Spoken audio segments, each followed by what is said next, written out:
फारसेनिफ्राय गोजोन हामलायनायखौ जासिहरदों। स' लोगोफोर, नैबे समाव नोंथांमोननि थाखाय आङो मोनसे गोदान भिडिअ लानानै फैदों। नोंथांमोना टाइटेल आरो थाम्बनेइलाव नायनानै मिन्थिखाबाय जानांगौ दिनैनि नैबे भिडिअखौ। स' नोंथांमोना गोबाङानो खोनाबोगासिनो दङ। स' निजुत मयना, बेबायदिनो बाबु आसनि, दा गोबांथार फरायसाफोरनि डिमान्ड, हौवासा फरायसाफोरनि डिमान्ड, मामानिसिम डक्टर हेमन्त बिश्व शर्मानिसिम बाबु आसनि नांगौ होननानै। स' बे डिमान्ड हिसाबैनो दिनै बिथाङा मोनसे आसनि दिहुनबाय। बे आसनि हिसाबै नोंथांमोना बिनि आर'जलाइखौ थाबैनो गथायनो हासिगोन। स' दिनै बेनि सायावनो जोंनि मोनसे अर्डारखौ बिथांमोना दिहुननानै होबाय। स' दिनै जोङो सावरायगोन बेवहाय सोर बिथांमोना बे आसनियावहाय इलिजिबोल जागोन, बिनि सायावहाय दिनै मोजाङै नोंथांमोना आंनि बे भिडिअनि गेजेरजों फोरमायहरगोन। आरो सोर बिथांमोना बेवहाय इलिजिबोल जागोन आरो सोर इलिजिबोल जानाय नङा, हाबा जानाय बिथांमोना मोनगोन ना मोना, एबा बेक थानाय स्टुडेन्टफ्रा मोनगोन ना मोना, एरियार गोनाङा रेगुलाराल' मोनगोन नामा, गासिबो मोनजोबगोन नामा, बा गासिबो मोनजोबनाय नङा नामा। स' बेनि सायावहाय आबुङै डिसकास खालामगोन। स' लोगोफोर, नोंथांमोना भिडिअखौ फारि नायबानो जाबाय। स' लोगोफोर, आं नैबे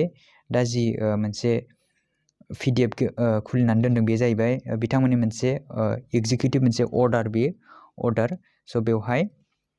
बिथांमोना मोजाङै फोरमायनानै होजोबदों सोर मानि थाखाय खालामनाय जादों, एबा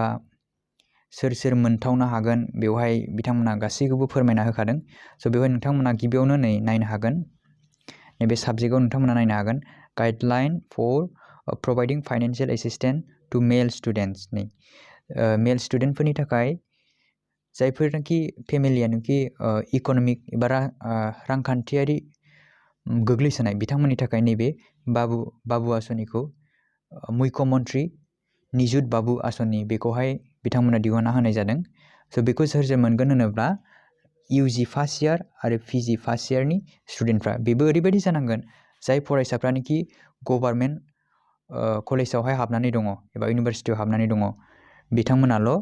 मोननो हागोन आरो। Government and provincialised educational institution of Assam होननानै बिथांमोना बेवहाय फोरमायखादों। स' दायो जों नायनोसै। स' बेकग्राउन्डखौ आं एथ'बां खिन्थाबाय थाला, जास्ट ओरैनो आं नोंथांमोननो खिन्थानोसै। बेकग्राउन्डआव मा होनदों, स' नोंथांमोना नायबानो जाबाय। बेयाव नोंथांमोना फरायनो हागोन। The government of Assam has launch several flagship welfare schemes to ensure equitable access to education. दा आं ओरैनो जेनेरेलि नोंथांमोननो खिन्थाना होनोसै। दा बेयो जाहैबाय, नैबाव नाय, आं डाइरेक्ट खिन्थानो नोंथांमोननो। एकाडेमिक इयार फर 2025 to 2026 बेखौहाय माबायदि फैसाखौ माबायदि होनाय जागोननो, DBT बेस सिस्टेम। स' नोंथांमोना DBT बेस सिस्टेमखौ मिथिखायो। दा जेरैबायदि आथिखाल फैसाफ्रा मा सिस्टेमाव हाबो नोंथांमोना मिथिखायो, एकाउन्टआव हाबो, नङा होमबा। बेबो मा आजिखालिथ' मा आधार कार्डजोंनो जेरैबायदि सोयो, दा बेखौनो होनदों आरो DBT सिस्टेम। नोंथांमोननि एकाउन्टआवहाय बेखौ सोनाय जागोन आरो बे फैसाखौ। दा एसे जोङो नायलांबावनि अबजेक्टिभ अफ दा स्किम। अबजेक्टिभखौ नोंथांमोना नायनो हागोननो। To increase enrolment of male students from economically weaker family to higher education. थारमाने जायफ्रानोखि रांखान्थियारि गोग्लैसोनाय न'खर, बिथांमोनबायदि फेमिलिखौबो माने गोजौ सोलोंथाइ लाहोनो थाखाय बेखौ खालामनाय जादों। दा बेफोरबायदि फोरमायदों आरो मोननैसो, नोंथांमोना मिथिखागोन बेखौहाय। लास्टआव मा बुंदों नाय, to provide support to male students to ensure gender parity, promote social equity and align with the goal of NEP 2020। थ' एथ'बांमानि आं बेखौ फोरमायबाय थाला नोंथांमोननो, आं डाइरेक्ट थांनि बेवहाय। नोंथांमोना खोनासंनोबो बाखागोन बेखौ। स्कपआवहाय आं थांबावलासो, आं डाइरेक्ट फैनि इलिजिबिलिटि एन्ड क्राइटेरियायावहाय आं डाइरेक्ट फैनि। नैबे क्राइटेरियाखौ नायनि, सोर मोनगोन बे फैसाखौ, एबा सोर एप्लाइ खालामनो हागोन, नायबानो जाबाय। फार्स्टआवनो नाम्बार 1आव होदों, the incentive shall be applicable to male students domicile of Assam. Domicile of Assam means आसामावनो जोनोम मोननाय जानांगोन बे स्टुडेन्टआ। आरो बेबो माबायदि, जायफोरनि फेमिलि माने एनुवेल इनकामा इयारलि 4 lakhs बिल' 4 lakhs जानांगोन। माने 4 lakhsनि गाहायाव जानांगोन आरो 3 lakhs 3.5 3.9 बेबायदि जानांगोन आरो 2 lakhs 2.5 बेफोरबायदि जानांगोन आरो दा बिनि उनावहाय मा बुंबावदों नै नायो बेवहाय नाय the student must be enrolled as a regular student in UG first year or PG first year in a government or provincial institution थारमाने जाय बिथांमोनानिखि फार्स्ट इयार डेट मिन्स दाथ' फार्स्ट इयार नंला सरि दाथ' फार्स्ट सेमिस्टार जानाय नंला दा second semester जाय बिथांमोनानिखि सेकेन्ड सेमिस्टार UG आरो PG फरायगासिनो दं बैसोर स्टुडेन्टआल' बेखौहाय एप्लाइ खालामनो हागोन दा बिनि उनाव जों नायबावनोसै in case of UG male students only those who are married are not eligible for the scheme थारमाने हाबा जानायफोरा नट एलिजिबल जागोन होनना बुंदों बे स्किमनिफ्राय दा बिनि उनाव मा बुंबावदों नाय in case of UG male students those who have opted for the Banikanto Kakoti merit award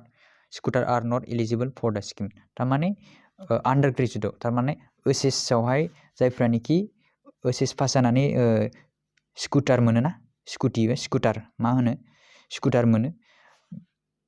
बैफोरबायदि स्कुटार मोननायफ्रा बे आसनिखौ एप्लाइ खालामनो हानाय नङा दा बिनि उनाव जों नायबावनोसै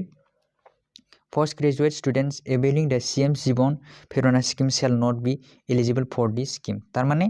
नोंथांमोना सोरबा मिथिगौ आरो गोबाङा सोरबा मिथिया CM जीवन प्रेरणा स्किम होननाय मोनसे स्किम दङ बेबो बारा गोबाव जायाखै दा बै स्किमखौहाय जाय बिथांमोनानोखि एप्लाइ खालामबाय एबा एप्लाइ खालामनानै दङ फैसाखौ मोनथ'वाखै होननाय खोनादों आं खिन्थु मोनगोन जायफ्रा मोननो गोनां एप्लाइ खालामनानै दं प्रसेसआव दङ बिथांमोना बेखौ जुदि एप्लाइ खालामबायबा बे नैबे बाबु आसनिनि थाखाय बिथांमोना एलिजिबल जानाय नङा बे आरो बेखिनि माखासे क्राइटेरिया बिथांमोना होनानै दोनदों स' बे थांबाय जों दानिया एसे नायलांबावसै नैबेखौ नायनि जों amount to be provided to each male students बिसिबां एमाउन्ट बिथांमोना सोनाय जागोन बेखौ खिन्थादों फार्स्टआव मा बुंदों नायनि each eligible male student enrolled in undergraduate first year shall receive the incentive of 1,000 per month up to maximum of 10 months per year amounting to a total of 10,000 per academic year थारमाने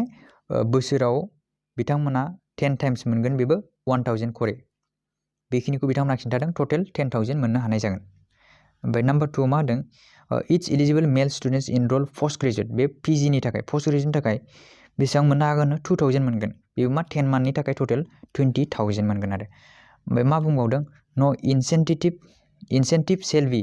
payable during summer vacation or any vacation exceeding 1 month थारमाने summer vacation नि थाखाय बिथांमोना सोनाय नङा आरो 1 month गेजेरावहाय बन्दफोर हमगोन थिग बेबायदिनो मोननै 2 month माइनास खालामनानै गासै 12 मान्थआवहाय 10 मान बिथांमोना सोनाय जागोन आरो बेखौ बिथांमोना फोरमायना होदों दा जों नायलांबावनि माखासेफोरखौ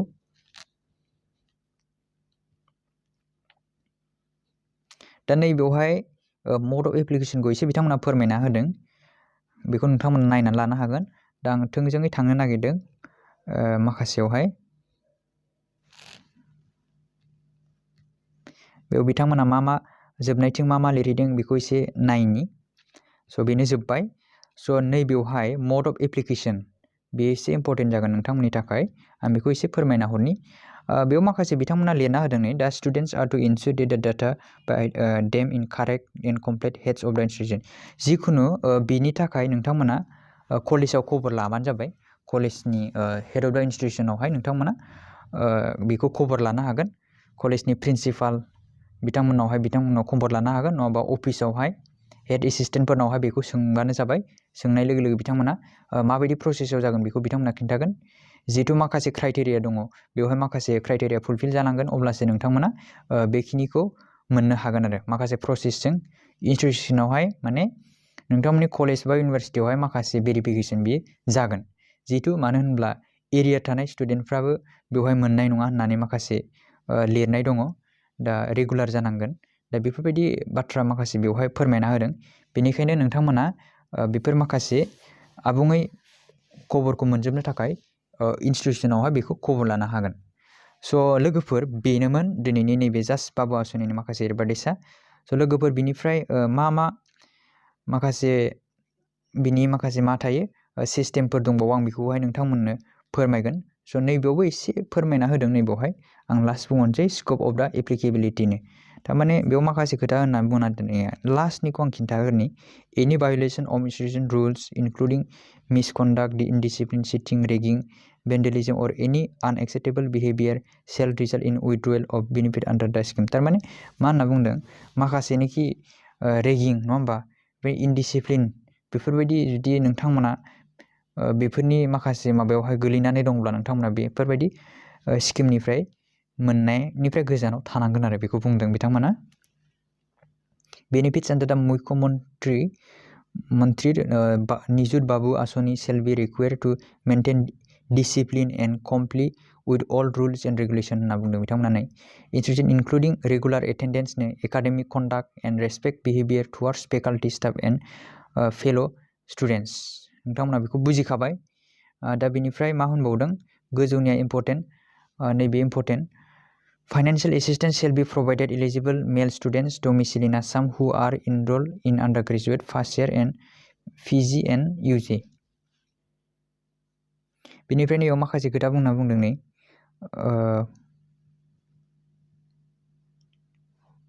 दा incentive shall be provided only to regular students no error emerge shall be admissible थारमाने रेगुलार जानांगोन माने बेक गैयै जानांगोन जों एकदम रेगुलार स्टुडेन्ट जानांगोन जों एरियार गोनांबाथाय बेखौहाय मोननो हानाय नङा दा बेफोरबायदि माखासे क्राइटेरिया आरो जायफोरनिखि मोजां स्टुडेन्ट्स बिथांमोना बे आसनिखौ मोननो हागोन आरो जायफ्रानिखि मोजां स्टुडेन्ट्स नङा बिथांमोना बे आसनिनिफ्राय गोजानाव थानो गोनां जागोन आरो दा बेवहाय माखासे फोरमायनाय बायदिब्ला दा बेफोरो नोंथांनि कलेजनि सायावहाय बे सोनारसिगोन दा जायफोर मोनथावना बिथांमोनखौ कलेजआ मालाय भेरिफाइ खालामना हरगोन जि हक नोंथांमोना जुदि इलिजिबोलबा एप्लाइ खालामनानै दोनबानो जाबाय आरो जाहाथे जोङो 1000 फैसाखौ जोंबो मोननो हायो मानो होनबा गभर्नमेन्टनि फैसाखौ जों लानो ट्राइ खालामनांगौ जेरैखि जाया जों हगार हरनाङा मानो होनबा गभर्नमेन्टनि फैसा नालाय बे जोंनिनो फैसा जाहाथे नोंथांमोना बे खाबुखौ नोंथांमोना जाहाथे हगार हरा आं बेखौनो आसा खालामबाय स' लोगोफोर बेनोमोन भिडिअआ स' बेनि सायावहाय माबा मोनसे गोदान आपडेट फैबावब्ला आं नोंथांमोननो फोरमायना होगोन आरो जुदि नोंथांमोना माबा मोनसे बुजियाखैब्ला आंनावहाय थोंजोङै कमेन्ट बक्सनि गेजेरजों सोंहरनो हागोन स' लोगोफोर दिनैनि भिडिअआ बेखिनिमोन भिडिअखौ आबुङै नायनायनि थाखाय थेंक इउ आरो लोगोसे भिडिअखौबो लोगोफोरनो शेयार खालामना स' थेंक इउ स' माच